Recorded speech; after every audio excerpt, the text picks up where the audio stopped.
purchases. Yeah, right. And so that I wouldn't have to negotiate, and so that no one would ever feel like I had taken them, because it's a small community, and I don't want to be that guy.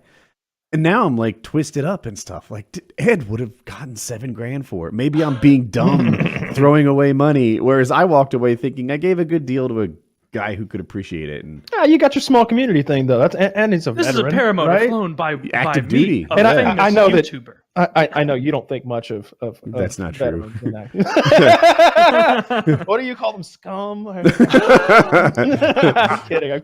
But you know, I think he did a good thing there. Like it's a little different. Like I've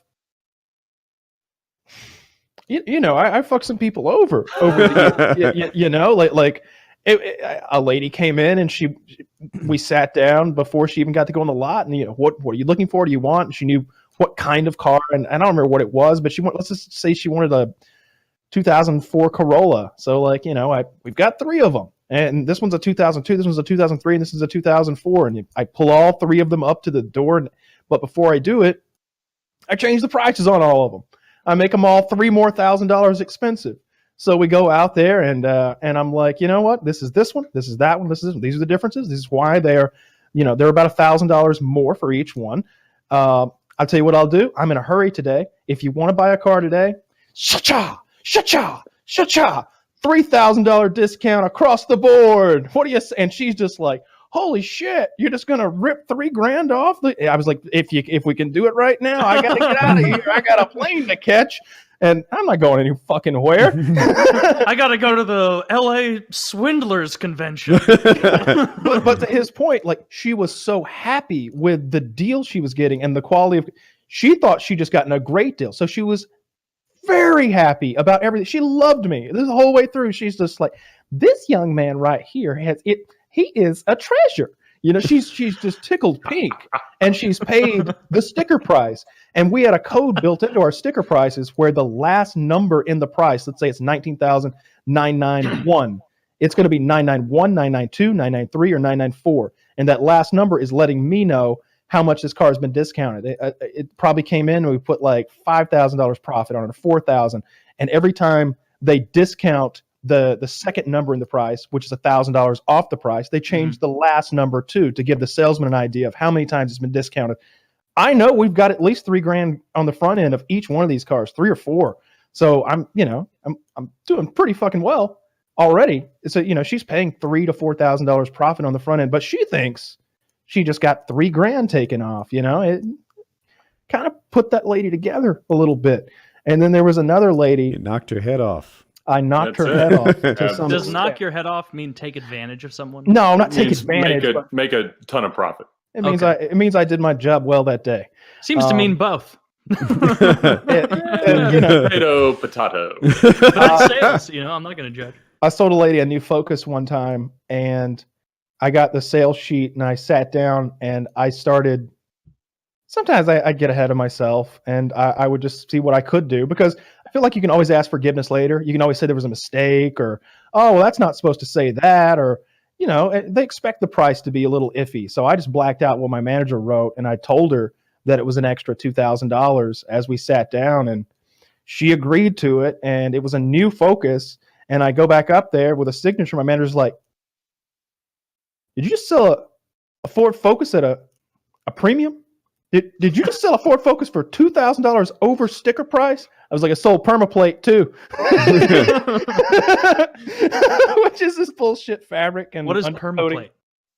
Permaplate was a lie. I was told we didn't even put it on the cars, but we would sell it for, I think, $695. And essentially it's a warranty against stains and like acid rain spots and bullshit like that. And I never saw anyone ever come in and be like, hey, I bought the permaplate, stain right here on my seat, fix it. Never happened once. But for $695, we would sell that stuff to you. And I had this whole kit on my desk where I'd stain a little swatch of fabric, and I'd spray some shit on it, just wipe it right off, you know, coffee or whatever. Usually coffee, because we got the coffee maker right there. I'd just pour the coffee on it, be like, this has permaplate on it. This doesn't. And that would sell people for $700 of just extra gross. So like I sold her so high over sticker that they wouldn't even finance it at that. Like, she got into finance, and they were like, the financial institution says, you know, this is too much. for this car. Like she's gonna owe so much more than this car is worth on day one. Like they won't even do it. And I'm like, we'll find out exactly what they will do. Yeah. And then I'm gonna come in and be and be like, you know what? You're the 100th customer. Holy shit! This happens once a month, but $1,100 discount. And she's just like, oh, Mr. Kyle, I am so my lucky day, new car, 100th customer. Oh, she was so happy. She was so happy. That was the same lady who told me she was like, it was nearing Christmas, and she had a kid with her. In this story, she's gone from Little House on the Prairie to Kimmy's Vietnamese mom. Oh no, this is a little Spanish lady. Okay. Yeah, and she had her little kid with her, and she said something along the lines of, "But if I pay this much for the car, there can be no Christmas for the children." And I said, "What's a better Christmas gift than a brand new car?" Looking at the kid, I was like, "Don't you want a new car?" I know You when like I was the a blue? kid, if my mom had a Focus, it would make Christmas.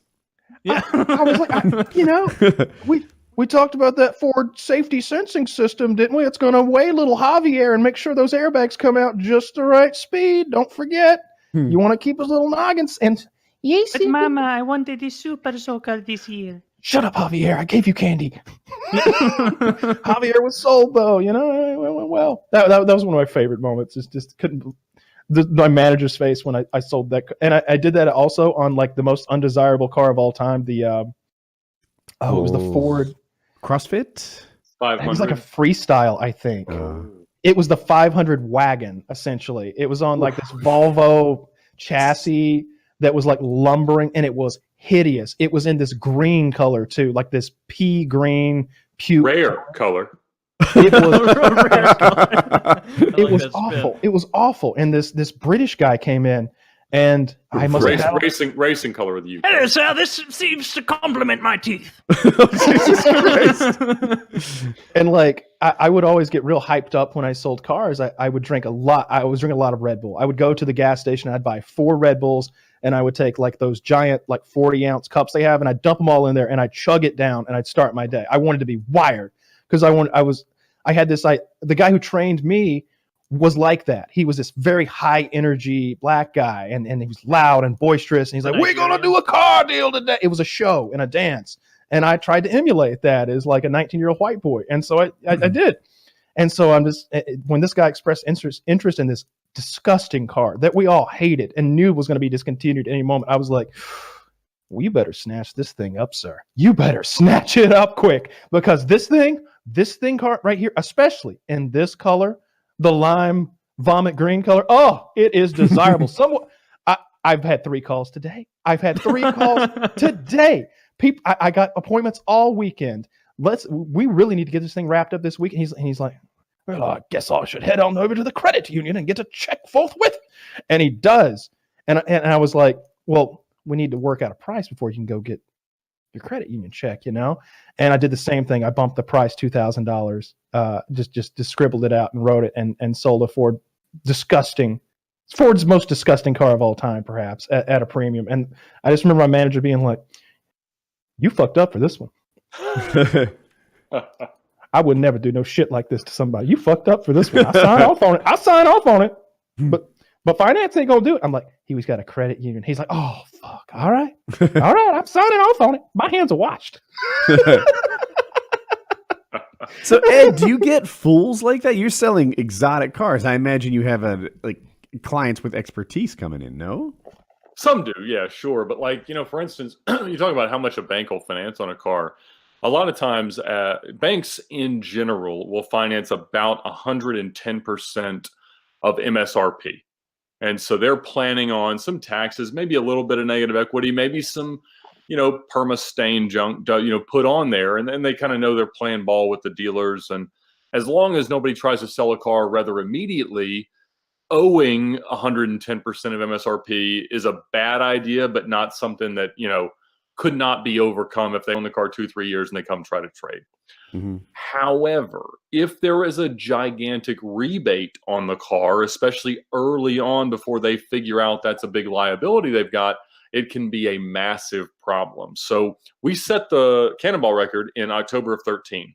We got the McLaren franchise in about September. So we had just gotten them. And whenever you take on a new franchise, particularly as an exotic store, you agree to take on a ton of inventory that is unsellable. Like it has the wrong options. It's just the worst stuff. They usually have one or two cars. So it's not like it's a 500 wagon that nobody wants. I mean, they want the cars, but they didn't want that one because it has like a stupid cost for some option that nobody cares about. So we had 21 2014 McLaren 12C Spiders in stock. And they'd already announced the replacement. And there was a $60,000 rebate on them, as I recall. How much are they? They're $300,000. No, so I had about it was a $40,000 rebate and maybe a little bit more if we needed it. Like it's kind of a flexible rebate, but it was at least 40. So I had $30,000 in markup. So I had about $70,000 to $80,000 to discount these cars, and I could finance about $330,000. So it was one of those things where, as everybody was calling me, congratulating me, asking me about the record, like talking about that, I was like, well, hey, what do you think you owe on whatever? Like, and it didn't matter. Like, literally, I could bury at least $100,000 of negative equity on a car. And so if they wanted a different car, you could always do the deal. But of course, the cars weren't worth what I was selling them at. Like, I mean, you had to try to sell them. And they were paying us a $6,000 flat to sell each of them. And I sold 20 out of the 21. And every one of the guys, like, you couldn't answer their phone calls anymore because they're so upside down. I mean, like, you could never trade them because it was impossible. But yeah, made a lot of money that month. Do you ever did you ever sell used inventory? Tons, yeah, absolutely. About like 70 or 80% used. You ever have customers come back and serious issues with the car, and that it's not, you're not the dealer, but you sold them a car with some serious issues and feel bad about it? Yeah, but generally I could essentially, at that point, I'm more on the customer side because I have to maintain the relationship. So I'm trying to convince the dealer to take care of it. And in most cases they would. Like, bad reviews are expensive. I mean, if you're at a Ford store, not so much. They don't care. Yeah. When I bought my 300 like 9 years ago, whatever it was, like I went, and before I got the black one, I had a navy blue one very briefly. And I went in and I got it and I drove it off the lot to a friend's house because I had plans to hang out that day, whatever summer it was. And I get there, and I get out, hang out with my friends for a couple hours. Used car, Taylor? It's a used car, yeah. And I come back, hop in it, back out of their driveway, and start to drive away. And it like starts gassing and steaming and smoking immediately. And the car just will not run. Like, it's just making a bunch of weird noises, and I'm not car savvy enough to know. So I just get out of it after it's like totally died and just have to call them and be like, hey, you know that car I bought at noon today? Yeah, there's gas and smoke and stuff pouring out of it. This is fucking ridiculous. I want a new car, a different one of these at a discount. And so I went back and got like the V8 Hemi version for a slightly cheaper price, which has actually cost me a lot more money in the long run with gas. Yeah, for sure. I sold a lady a convertible Mustang one time, a used one, and she was very happy. But then she's always calling me, like the sunroof, the roof leaks, and I'm just like, well, bring it in and talk to the manager. I was like, I can't do anything about it. I'm sorry that it leaks. And she's like, and it makes this awful noise on the highway. And I'm like, again, you have to come in and talk to Dimitri about that, because that's not my area of expertise. He's the used car guy. It sounds like someone's kicking and screaming in the trunk.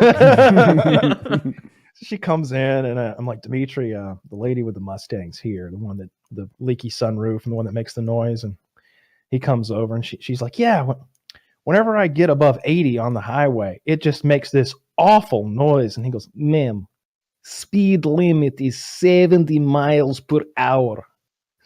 Stay below 70, you'll have no trouble. I'm just sitting there like, he's got a good point. I like to think that doesn't fly at the McLaren dealership.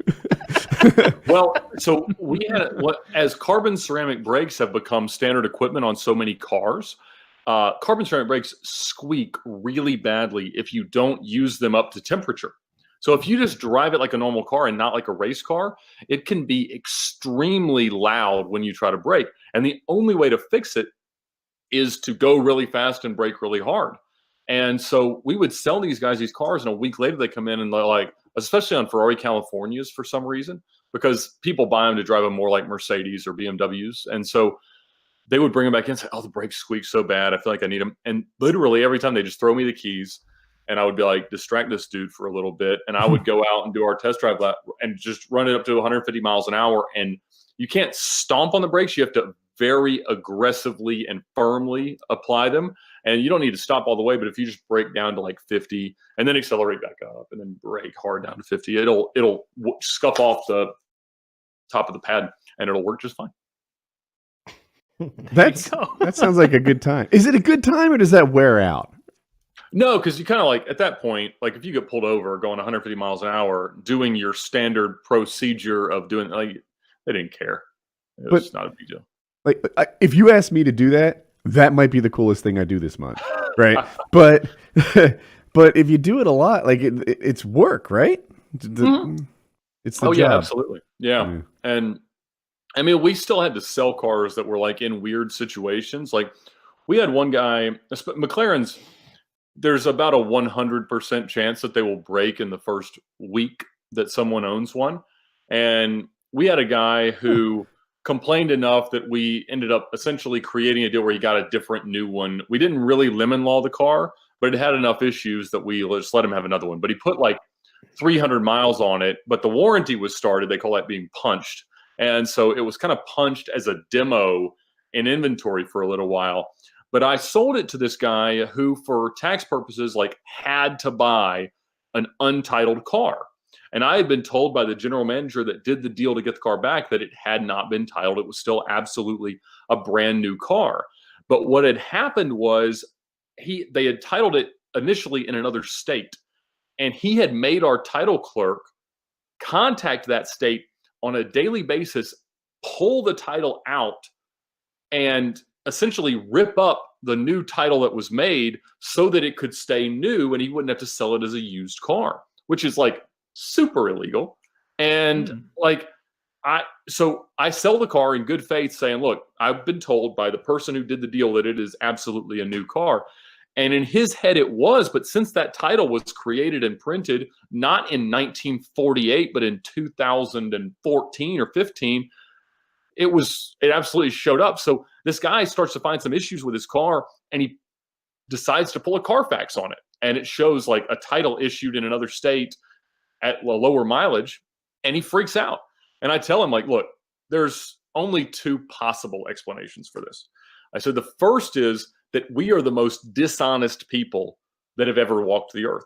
Ding, ding, ding. And I said, but the second option is we are absolute morons and don't know what we're doing. And I want to make sure that you understand before we talk any further that it is the second option. And we don't have a clue. And so we ended up kind of essentially doing the same thing again, giving him another new car in exchange for that one. But the title clerk was like, she came up to me during the deal and said, do whatever he wants because I am not testifying on this one. Okay. I am not taking the word of any car salesman after this discussion. I'm going to always assume the duplicitous angle, I think. Well, I think Woody's on the same page. Well, you get asked to do stuff that, because you're kind of like the hired gun as the sales guy. You're beholden to your bosses to do what they tell you to. Like I mentioned before that my general manager crashed a car running through a stoplight that he didn't know was red. Well, that wasn't a car we owned at the time. I was trying to sell a Nissan GTR to a repeat customer I'd done a ton of business with. Was a really nice guy. And he was trading a C63 Mercedes. And so generally the sales manager or the general manager would take it for a ride around the block, especially if it's out of warranty, see if there's any lights on, any misalignment or anything, just kind of look at the car to appraise it. So I'm in the process of talking to this guy and I see across the showroom, another one of my sales guys answers the phone and I just hear his side of the conversation. Obviously he goes, oh no. He says, are you okay? And I go, oh, darn it. And so I was like, I told this guy, give me a second. I'm going to walk in here. And I saw him also beelining into the sales manager's office that was going to kind of tell us what to do.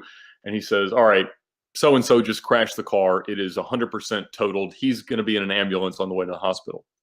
So my sales manager could have said, all right, let's go tell this guy what's happened to his car, and we'll work out something that's very reasonable. We'll take full responsibility. That's not what he said. He goes, Ed, sell that car in the next 5 minutes before he wonders where his trade is. And I'm like, well, I mean, this guy normally takes like 3-4 hours to negotiate a car deal. So I go, well, that sounds like a fun game to play. I'll go do it. And I did it. I talked him into it. And so finally he's like, all right, I'm going to go start getting some stuff out of my car. I was like, you know what? Nope. We're going to have a porter do that. Don't you worry about your old car. I'll get your plate, everything off of it. He's like, yeah, all right. Well, my golf clubs are in the truck. I'm like, okay, all right. So we get out there. Trunk is like demolished. It's just like, I'm like, you know what? I think we're going to bring those to you tomorrow. I'm not sure they'd fit in the GTR's trunk. And he's like, okay. So, and finally, like it takes, we eventually tell him that, hey, so-and-so crashed your car. He's fine. Everybody's fine ish. And it's yours. And he was actually really worried that it was like going to undo the deal at that point because he'd become very excited about his new car. So it worked quite well. Like he stayed very happy with the whole thing, but I guess there was some leverage he didn't get to use against us. You guess. Yeah. Yeah. So yeah, maybe we're not trustworthy people. I keep thinking about, I am a sheep, a lamb in this world. You are a lemming, sir. Yeah.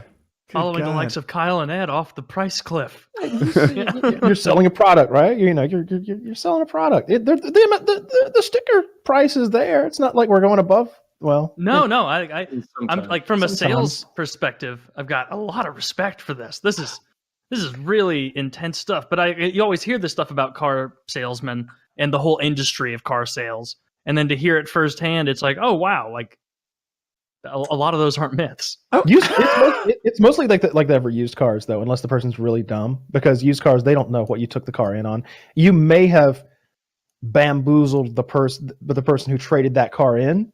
And so if you can double bamboozle, if you can bamboozle the guy who buys it, then you could make a $12,000 profit. Maybe you gave the guy $6,000 less than what the trade-in was made, and then you sell it for $6,000 more than it's worth, and you can really go to town. I did that once with an Excursion.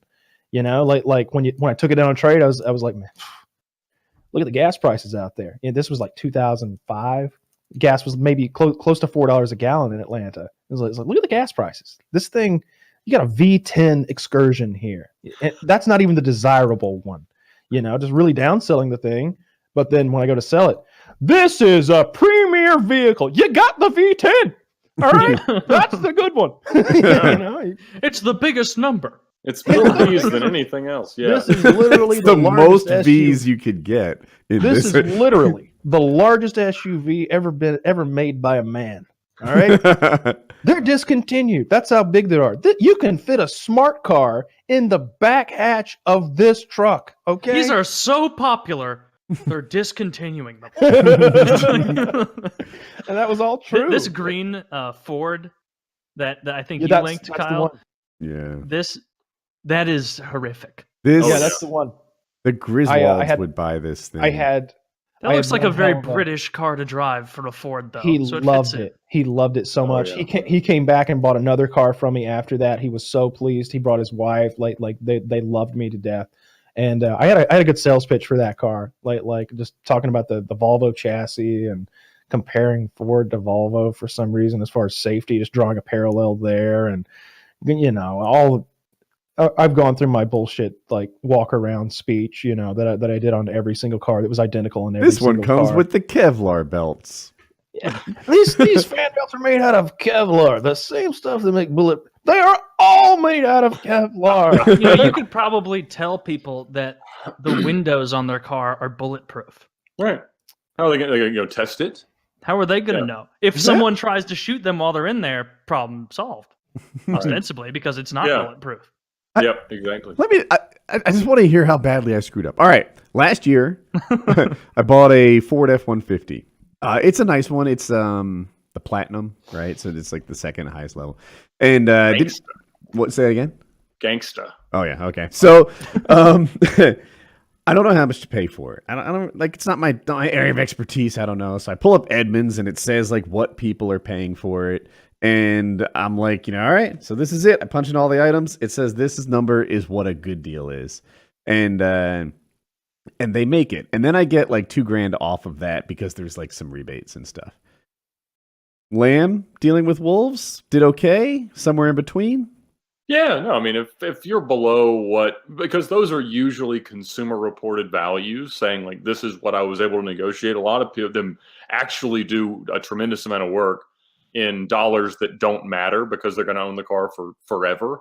So yeah, I mean, I would imagine you were within what was possible. Now, there's always the rumors that it's best to buy at the end of the month, in the quarter, into that stuff. Like that is 100% true. Like the deals that are available then can be a lot more aggressive because a lot of the money is conditional based on volume. So the rebates they can get are a lot more, have some sensitivity there. They're much more motivated, and they will give you, they will lose money on a car. Like you hear, we're losing money on it. Like that's 100% true. Like they are in that deal losing money. Now it's still a calculated business decision, and you should assume, as most do, like there's something else in it for them, but that doesn't mean it's like right there, easy to get. Yeah, and they're I've not like in explained the that a few truest times. sense losing money. Like that's still turned. Well, they're off losing of their money on lot that for individual inventory. car. On that individual one, but it's opening up more space on the lot for another car. Well, what Like it's you're doing getting in our turned. case, a lot of the times our managers had bonuses based on volume, and Mm-hmm. like the GM is like, we've sold 497 cars this month. At 500, I get $10,000. So let's crank 3 out in the next 2 hours. Figure it out, and Don't lose a deal. Yeah, and they'll lose a couple $1,000s to sell a car. Well, see, the manager that was there while I had the rental car company here in Atlanta was paid on a net profit plan. All right. So whatever profit was reported at the end of the month, he got a percentage of that. And the vulnerability there is that as you inflate the profits by putting more money in the trades, because let's say he talks about an under allowance. All right. If the car is worth $10,000 and I show you 8, essentially I've made $2,000 because you didn't get all your car is worth. And if I put it on my books at what it's really worth at 10 grand, then I've got 2 more grand to assign to this transaction. So he was overvaluing the trades. If it was worth 10, he was calling them worth 15. And these numbers, we're not talking about 10 or 15 grand. We're talking about 180,000 versus 250,000. And so I came in and I would look through deals where they had traded, where they sold cars that I was then trying to trade in, and they would have lost $40,000 or $50,000 after they realized that in doing that he had stolen like $2 or $3 million from the store in inflated profits that weren't that real. Yeah, that's pretty shady. That's criminal. Yeah, it didn't work out well for him. Yeah, I wouldn't think so. Yeah, don't do that. My manager was a bit of a criminal himself. He had a different business before he went into car sales, and it was very much an illegal one. But still sales? Am I getting the vibe right? Still sales. Yeah, though. right. I think even I'm up to speed. It was so fucked up because as his friends who had all taken the rap for him, this is like an episode of The Wire. As each of his friends would get out of prison they had all taken the rap, he would hire them as salesmen. So like, there's Garrett over there. He doesn't sell a lot of cars, but he gets a lot of cheese deals. It seems like anytime a rapper comes in and needs 5 Dodges, even though we don't sell Dodge here, 5 new Dodges show up and Garrett gets to write those deals up. And there's Greg over there. They make Greg a manager already. Huh. Now Greg doesn't speak English. Right. And Greg is ambition. Greg is like, I was running the cook. He told me that was private. Really? Yeah. He was like, I was running the cook. And Garrett over there, he was muscle. And I'm just like, what the fuck kind of place is this? Why am I feel like I'm the only one around here who's just selling cars, and that's all. That's why you were such a favorite. It's like, now Kyle, That's the kind of guy you don't owe prison favors to. It was ridiculous because there were Latrice is only here because he stopped me from getting raped in the shower. Yeah, that's literally the case. Garrett had been in jail so long he'd become a black Muslim. He's over there with his Quran over there. I'm just like, did he get to wear that cool ass like white sheet with the little helmet like nah, he didn't take it. That looks so comfortable. I'm so jealous of Saudi Arabians that they get to just go around like that. It was still only like 4 years after 9/11, so everybody was a little sensitive about that sort of thing. We had those two Somalian guys. One of them's name was Moses, which is fine. You know, you could be Moses in Atlanta, and everybody will buy from you, especially with that snappy African accent. The other's name was Muhammad, and Muhammad went by Mo. And, Mo was a real friendly guy, and he loved to joke about that shit. He was like, "Have you ever seen Black Hawk Down?" And I'm like, yeah, that was me with the RPG. And I'm like, today we are blowing up prices. It is going to be so good you want to kill yourself. We have declared jihad on Chevrolet. We have declared a jihad on high prices.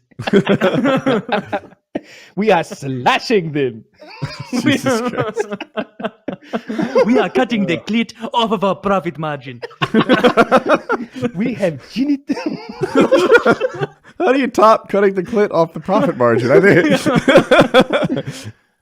that might be where. Yeah, those guys were fucking ridiculous. But yeah, that was definitely the case. And so we all hated them. We all hated them because.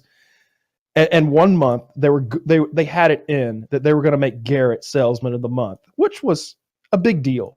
I don't. Is there money with that or prestige? Yeah. Yeah. Okay. Mostly prestige, though. That's what I liked about it. You're less likely to be fired the next month. Oh, it was hard to get fired. I can go into that for a while, but it was hard. They would just quit, because they're paying you commission against your hours. You would go in the bucket, and you would owe them. They don't give a fuck if you sit at one of those desks. There's plenty of desks. Have a seat, young man. Go for it. But to make Garrett Salesman of the Month, it was the fix was in. They were just feeding him. Just in one day, 6 cars, and like it was that instance I mentioned a minute ago. Is Salesman of the Month just tied into sales, or is it like a judgment call? It's how many cars you got out. The volume. So he's earned Salesman of the Month, except they're all cheese deals, which means they just he doesn't have to. They've been given to him. He's filling out paperwork. They're negotiated by management. He gets to do the paperwork, and he gets the little bit of profit that gets assigned to them. But more importantly, he gets the units, which is how you're evaluated. Yeah, and his commission is rising on each one. So you might get 20%. You might get like 20% commission if you sell one car, but by the time you get to 20, you might be getting 38% or 40% commission on these things. It works out really nicely if you can get out 20 fucking cars. It's hard to do that though unless you're being fed. And so like Young Jeezy, the rapper, comes in and he wanted 5. A lot of rappers in these stories. And I don't know any of them. What did you say, Ed? I talked over you. Lil Hoodlum. You're better off for not having to deal with him. With Young Jeezy. Well, he came in. Sounds like Ed knows Young Jeezy as well. He's a little fella. Yep, they're all little. So funny. All of them. All You of guys them. both know Young You call him Jeezy Little and Busta Jeezy. Rhymes. I could have beat the shit out of Young Jeezy with one arm tied behind my back at 19 years old, and he was a grown ass man, just little punk dude. Anyway, he wanted 5 Chargers. I think the Challenger wasn't a thing yet, so the Charger was like the cool Dodge, and I think you could get him with like a big engine in him, maybe a 6-liter or something like that. In any case. He wanted 5 of these things, one for each of his guys, and he wanted them all the same. So we lost him. Oh, we lost him. So Young Jeezy looks kind of tough and badass in it. I assume he may Jeezy have bulked up in the last 15 years. Well, since 2004, and he's worth 15 happened. million. Dude, you should. I'm going to link this guy. I hope this works for you. You're good. He's saying that Young Jeezy has bulked up in the interim period of time. Dude, look at him. This guy looks he's like gotten bigger. He would kick my ass, this guy. He didn't look like that. I promise you. I'll take Young Jeezy, and I haven't even seen the photo. I linked it. He could total a Lamborghini with the best of them, I can tell you that much. Okay. Yeah, killed He's one. 5'9". Yeah, that's what I thought. 5'9" celebrity height is like 5'7" real person height. He's a little guy. I'm telling you, he's a Okay. little dude. Like we were all taking note of it. His boys were large gentlemen, though. Do they just look big next to him? No, they looked big next to a Durango. Okay, okay. They looked big because they were fucking big. And I want 5 of these, and we're a corporate store, so we've got every make and model. He just calls the Dodge dealership and gets 5 of these things brought over and sells. And Garrett just doing the paperwork, and we hated this. And the I can't think of his name, but it was the African guy who got the car stolen that time.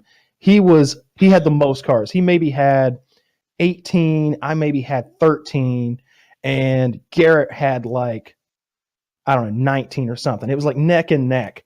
And so I was like, we're not going to have this, dude. We're not going to have this. Saturday's coming up. They're really going to have to feed him because I'm splitting every car I do for the rest of the month with you. And so because I can give him a half unit. My other buddy's like, me too. Let's fucking do this. They want to play dirty. We're playing dirty. And nobody's taking note of what we're doing. We just fill out the paperwork, put 2 names on it, and it goes in the system. So why is that good, right? Like you're getting half a unit instead of a whole unit. Like, yeah, I'm losing money. Not just money, but even units, right? When you split a deal, do you both get a unit? We get half a unit. So I don't think know this why. Is mostly spite driven. This is spiked. I don't see how it even makes the numbers bigger. Because when you sell a car, Because you only get half. He gets 0.5 every time I sell a car. And I'm going to sell a lot his own of cars. cars. Oh wait, So, yeah, if you're Kyle not sells 2 doing it for cars you. and that You're other guy just sells doing 2 it to cars. hook up your friend. Yeah, He's not I'm hooking splitting him with up. you too. Yeah, no, he's not. It's a reverse big score. Yeah, I I'm hooking understand. him up with half of everything I do. I thought so you were is my both buddy splitting. Saul. So Saul and I are like, let's fucking do this. Let's fucking go hard in the paint here. And we each get out like 6 more cars or something in the last couple days, and 6 more cars go on to our buddy's record. And so CJ, it comes time to count up the cars and figure out who's the salesman of the month. It's rolled over, and we've got these big meetings in the morning, and there's 25 salesmen and 4 or 5 managers, and this is the meeting where money gets literally thrown in the air and wads of cash get tossed around. Not like thousands of dollars, but hundreds of dollars. You get a 20. You get a 20. It'd be wads of ones a lot of the times, just to get the crowd fired up. To get you excited because it looks like a lot. Yeah. He's announcing bonuses for like X amount of units and all this time-based stuff and all these ways that. Is he doing like the Wolf of Wall Street, like moonwalking across the stage, like getting everybody hyped up, like pulling women's tits out? I mean, not none of that, but he's getting us fired up, and he's being mean to the people who are underperforming. Like he's shitting on some people, he's pumping other people up, and he's throwing cash money, and he's like, and who was salesman of the month last month? Let's see it. And you could tell like he thinks it's Garrett, and they're like, Garrett with 19 cars. All right, very nice. And I can't think of the other guy's name, but let's just call him Pete, even though he's from Africa. That was not his name. Bunte, yeah. Pete had 24 out of Pete in August. Let's hear it for Pete. And he's like, wait, what the fuck? Garrett, you didn't get the most out? What the fuck happened, Garrett? What the fuck happened? Look, man, I gave you 15. Like, you only sold 4 cars like on your own in 30 days. I love that he's shitting on number 2 in this situation. Yeah, well, it was like because he wouldn't have been a his natural buddy. number 2. I get it. That's why I love it. Yeah. That's the guy that gave away half his own deals, right? that flies. Like, we're not worried about that. I still ended up with like 16 or something, giving away 3 Couple cars of or them, something yeah. like that. I had had a great month too, and Saul had we were doing well, and my buddy gave me some cash to make up for those deals afterwards, and took me out for drink. And that wasn't agreed upon going in. That wasn't like, all right, you give me money and I give you cars. There was no deal like that. This isn't fraudulent. No, it really it wouldn't be fraudulent even if it were agreed upon, because it's some sort of salesman's race, and it's all like just a gentleman's bet in most regard, really. But afterwards he was like, that was cool, guys. That was really cool. And he took us out for drinks. He gave me $200.